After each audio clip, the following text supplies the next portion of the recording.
700 ఏళ్లుగా ఒక్క క్షణం కూడా ఆరని ఒక దీపం. ఎవరూ ఆ దీపాన్ని ఆపలేదు. గాలి ఆర్పలేదు, కాలం కూడా దానిని తాకలేకపోయింది. ఇది కేవలం దీపం కాదు, ఆధ్యాత్మిక శక్తికి మహోజ్వల రూపం. ఈరోజు మనం తెలుసుకోబోయేది తెలంగాణలోని ఒక అద్భుతమైన ఆలయం గురించి. ఇక్కడ వెలిగే ఒక దీపం వెనుక ఎంతో ఘన చరిత్ర దాగి ఉంది. తెలంగాణలోని కరీంనగర్ జిల్లాలో ఉన్న గంభీరావుపేటలో శ్రీ సీతారామస్వామి ఆలయం ఉంది.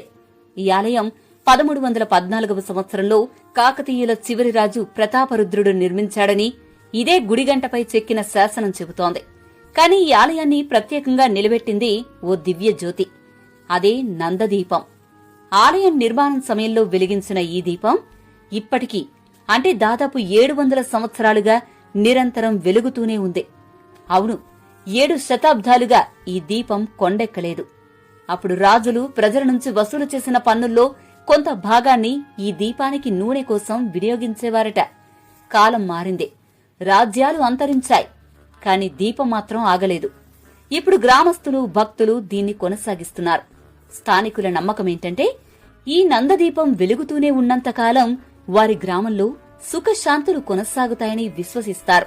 ప్రతి సంవత్సరం శ్రీరామనవమి సందర్భంగా ఇక్కడ జరిగే సీతారాముల కళ్యాణాన్ని చూసేందుకు వేలాది మంది భక్తులు తరలివస్తారు.